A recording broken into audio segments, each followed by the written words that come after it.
বিশ্বাস মমতা বন্দ্যোপাধ্যায় পৃথিবী তৈরি হওয়ার পর থেকে মমতা বন্দ্যোপাধ্যায়ের মতো ব্যক্তি কখনো আসেননি। এরকম করলে মানুষ আমাদের পাশে থাকবে এবং আগামী 100 বছরেও দ্বিতীয় মমতা বন্দ্যোপাধ্যায় কখনো আসেন। মজা নেই আ রাহা হ্যায়। 14 পঞ্চায়েত ভোট জিতেছি, তার 1 সপ্তাহের মাথায় প্রোগ্রাম। ফলে জয়ের এই আনন্দটা সেলিব্রেট করা, সেলিব্রেশন, বিজয় উৎসব প্লাস শহীদ স্মরণ দুটো একসঙ্গে। আমরা আশা করছি, ভগবানের কাছে প্রার্থনা করছি, মুখ্যমন্ত্রী মমতা বন্দ্যোপাধ্যায়ের যেন এটা শেষ 21শে জুলাই হয়। কি বলে? वाह क्या सीन है।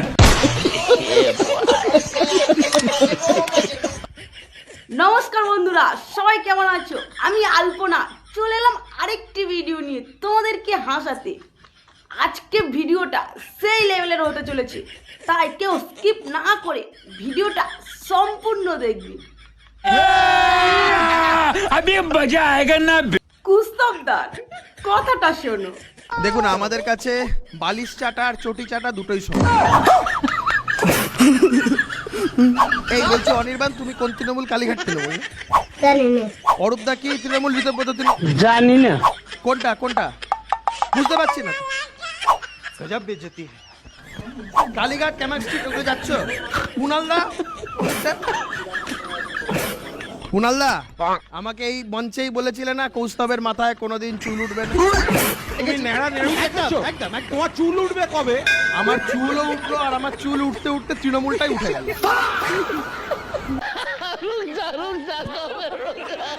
আমার এমন চুল উঠলো তৃণমূলই উঠে গেল। আমি বিশ্বাস করুন, আমি ভেবেছিলাম ওই পার্টিটার প্রেসিডেন্ট কুনালদা হবে। এত সস্তা। যে লোকটা সেই গাল ভর্তি দাড়ি নিয়ে, মনে আছে কিরম চাপড়া তো খুঁজেন না, ধাপা ধাপ ধাপা ধাপ। মমতা বন্দ্যোপাধ্যায় যার রাজ্যসভা জীবনের 6 বছরের মধ্যে 3 বছর খেয়ে নিয়ে মানে জেলে পাঠিয়ে, সেই লোকটা আজকে মমতা বন্দ্যোপাধ্যায়ের সাথে। সত্যি মমতা বন্দ্যোপাধ্যায় উচিত কুণাল ঘোষের মতন লোকের একটা ছবি বাড়িতে টাঙিয়ে রাখে। Relax, see you not for mind. Trinamool নেতাদের প্রেম কাহিনী। তৃণমূল নেতাদের প্রেম কাহিনী হার মানাবে সেলিব্রিটি প্রেমকেও। দেখে নিন কে কার বান্ধবী। তোর কোন কোন জায়গায় ব্যথা গো বান্ধবী ললিতা। তৃণমূল নেতারা কিন্তু সত্যি করে প্রেম ভালোবাসা করত, ওই জন্য তো ওদের পার্টি অফিসে বিশেষ বিশেষ জিনিস পাওয়া গেছিল।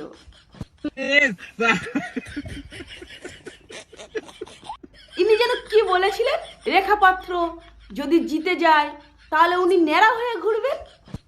রেখা পাত্র যদি যেতে, আমি 2 মাস নেড়া হয়ে আলকাতরা আমাকে করবো।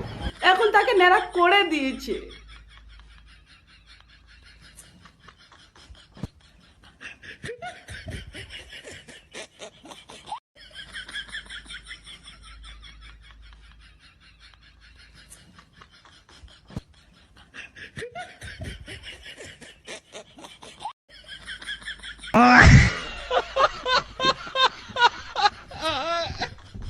আমাদের মদনদা লাভলি, ওনার প্রাক্তন বলতে কিছু নেই। কথা নেই, আমার কোনো প্রাক্তন স্ত্রী নেই, আমার কোনো প্রাক্তন বান্ধবী নেই, আমার কোনো প্রাক্তন দল নেই, আমার কোনো প্রাক্তন ঝান্ডা নেই। আমি Madan Mitra, I M A loyalist. আর জিতেছি মমতা ব্যানার্জির নাম করে আর চলে যাব অন্য লোকের হাতে, তাহলে তো আমার বউ বলবে তুমি আমায় বিয়ে করে চলে গেলে অন্য বউয়ের হাতে। এই কথাটা মনে হয় আপনার বউ বলেন, কারণ কি করে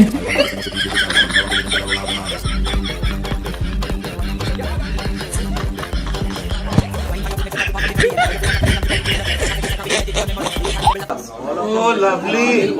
কি করে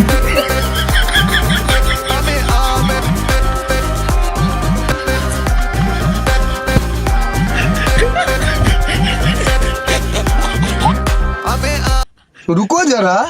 কি করে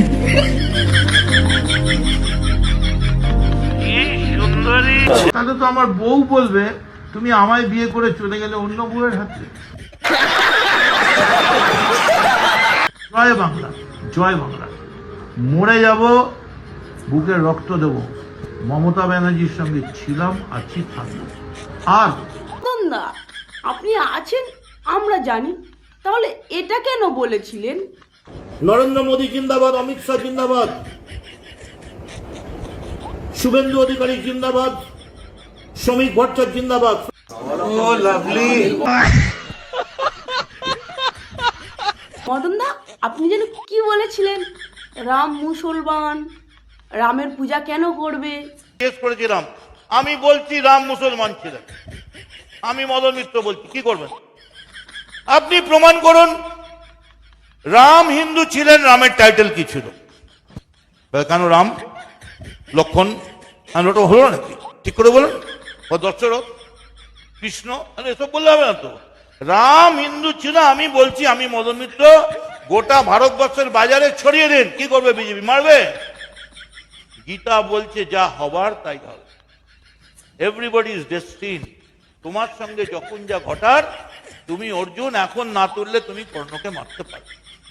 তো আমি বলছি রাম মুসলমান ছিলেন, হিন্দু ছিলেন না। যখন পাগলা হয়ে গেল, সে যায় ও যায়, ও ওখানে দৌড়ায়, এদিকে পাগলাটা দৌড়ায়, ওদিকে এই শিশির বাবুর বেটাটা দৌড়ায়, এ ওদিকে দৌড়ায়। এই ভাই, রাম হিন্দু ছিল, রাম হিন্দু ছিল। রামের পদবে কি? অনেকক্ষণ বাদে একজন বড় কাঠিয়া বাবার মতো একটা বড় পাগড়ি করা, মাফ করবেন, কাঠিয়া বাবাকে আমি অপমান করিনি, মুখ দিয়ে বেরিয়ে গেছে। জটাধারী একজন ব্রাহ্মণ, সে গম্ভীর ভাবে, তার একদিকটা মোদি, একদিকটা অমিত শাহ, বলল রাম হিন্দু ছিলেন, রামের টাইটেল ছিল রাম জেঠমালানি। যা চলে। ও লাভলি। আচ্ছা, রামের টাইটেল ছিল রাম জেঠমালানি, এই কোন হিন্দু বিশ্বাস করেন এখানে? আর এইটা বিশ্বাস করে আপনারা ধেই করে পুজো দিতে যাবেন? মদনদা, তাহলে আপনি কেন পূজা করছেন? 33 কোটি দেবতাকে একসঙ্গে পেয়ে গেছি। রাম থেকে রামকৃষ্ণ দুজনেরই পুজো হলো, পাশেই রামকৃষ্ণ রয়েছে। ফলে আমি রাম, রামকৃষ্ণ, সীতারাম, বজরংবলী, অন্নপূর্ণা, রামচন্দ্র সবার পুজো দিয়ে গেলাম। ওর প্রাইভেট প্রপার্টি, ওরা অসৎ উদ্দেশ্যে করে, ধান্দার জন্য করে।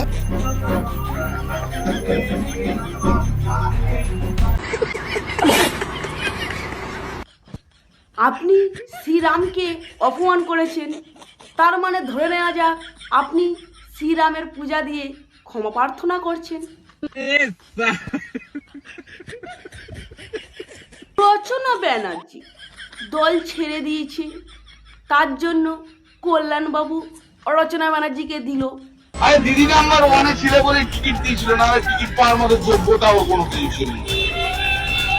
একটু অভিনেত্রী বলেই মানুষের এত ভিড় হয়েছে। 1.5-2 বছর এরিয়া জিওগ্রাফি জানে না, যেদিনকে হয়েছে তারপর থেকে তো একবার এরিয়াতে আসেনি। যে এরিয়াতে আসে না, যে মানুষকে ফেস করতে পারে না, যে কর্মীকে ফেস করতে পারে না, সে কিসের ডেভেলপমেন্ট করবে? বাবুও দিল। রচনা বন্দ্যোপাধ্যায়কে নিয়ে প্রশ্ন না করাই ভালো। আমি চাই ঈশ্বর ওনার মঙ্গল করুন। যে দলের মধ্যে এত দুর্নীতি, কয়লা চোর, মাটি চোর, ত্রাণ চোর, বালি চোর, মিড ডে মিলের চোর, কি না কি বেরোচ্ছে কলেজের ভিতর থেকে, কি নেই মুখ থেকে বার করতে পারবো না কথাগুলো। পুকুর বোজানো থেকে, চাকরি চুরি থেকে, ইল্লিগাল জমি অপহরণ করা থেকে, সত্যি আমি জানতাম না এর মধ্যে এত নোংরামি লুকিয়েছিল দলটার মধ্যে। না, তুমি নেকু, তুমি কিচ্ছু জানো না। আহারে, ভাজা মাছটা উল্টেও খেতে জানে না। আমাদের দিদি এইটুকু রাজ্য নিয়ে মাথা হয়ে বসে আছে, পাগলের মতো ছোটাছুটি করছে, পাগলের মতো ছোটাছুটি করছে, পা ভাঙছে, মাথা ভাঙছে, পা ভাঙছে, মাথা ভাঙছে, সবকিছু হয়ে যাচ্ছে। তারপরে পশ্চিমবাংলার জন্য লড়াই করছেন একটা আমাদের একটা ছোট্ট রাজ্যের জন্য। আর আমাদের বিজেপি সরকার একটা এত বড় দেশের একজন এত বড় মাথা, তারা আমাদের পশ্চিমবাংলার জন্য কি ভাবছেন আমাকে একটু বলবেন কি? এই মুহূর্তে এখন প্রচুর শিল্প আছে হুগলিতে, প্রচুর নাম করা সব কোম্পানিজদের ওখানে ফ্যাক্টরিজ আছে, এবং আগামী দিনেও নিশ্চয়ই হবে যে দিদিকে আমরা আনতে পারি, এবং দিদি যদি ক্ষমতায় থাকেন তখন দিদি যেটা করতে পারবেন আমাদের পশ্চিমবাংলার জন্য, আমার মনে হয় অন্য কেউ সেটা স্বপ্নেও দেখতে পারবেন বা চিন্তাও করতে পারবেন। একটা কথা বলি, সবকটা মানুষ মুখ ফিরিয়ে নিয়েছে, বিকজ কোনো জায়গায় কোনো রকম উন্নয়নমূলক কোনো কাজ নেই। শুধু ভাতা পাওয়ার যে 1700 টাকার ভাতা, আর কন্যাশ্রী সাইকেল, আর সবুজ সাথী, আর বার্ধক্য ভাতা, এই নিয়ে মানুষ খুশি হননি, মানতে হবে, এই নিয়ে মানুষ খুশি হননি। যার জন্য কোনো জায়গায় সিটে কোনো জায়গায় জিততে পারেননি, কোনো জায়গায় জিততে পারে। আপনারা এই প্রশ্ন তুলতেই পারেন যে অন্যান্য জায়গায় তো হার হয়েছে, তাহলে চুচুড়াতেও হার হয়েছে, তো চুচুড়াতে কেন হার হলো? এত বড় বড় দিগ্গজ মাথারা রয়েছেন, কল্যাণ ব্যানার্জি কি ওখানে এত প্রচার করলেন, অসীম মজুমদারের মতো লোক ওখানে এত প্রচার করলেন, তারপরেও দেবাংশু হেরে গেল। বাকি জায়গায় তো কেউ ছিল না, তারা মাথা ঘুরিয়ে নিয়েছে, টাকায় দিদির দিকে, তার জন্য হার হয়েছে। চুচুড়াতে হার হওয়া উচিত ছিল, নিশ্চয়ই জেতা উচিত ছিল, কেন জিততে পারলো না? ময়দানে মুসলমানদের নিয়ে নেমে যাব না, সেদিন এমন ছাতা মাথা মাছ শুরু করব যে আপনাদের পতাকা বহন করার লোক থাকবে না। আচ্ছা তাই নাকি? আগে নিজেরটা সামলাও, তারপর নয় মাঠে নামবে। সময় এসেছে এই ধরনের লোককে সবক শেখানোর। আপনাকে আমি পরিষ্কার বলছি, মমতা ব্যানার্জি মুখ্যমন্ত্রী নন। আপনি দুর্বল মুখ্যমন্ত্রী পেয়ে যা খুশি করেছেন, যা খুশি বলেছেন। আমার এটা বলা ভুল হয়েছে যে এটুকু আমি মানছি যে আমি মুসলমানদের নিয়ে নামবো বলেছি। হুমায়ুন কবিরের হাওয়াটা মনে হয় টাইট করে দিয়েছে আমাদের মাননীয় মুখ্যমন্ত্রী। ভিডিওটি এতক্ষণ দেখার জন্য তোমাদেরকে অনেক অনেক ধন্যবাদ। ভিডিওটি কেমন হয়েছে জানিও, ভালো লাগলে একটা লাইক একটা সাবস্ক্রাইব করে দিও। টাটা।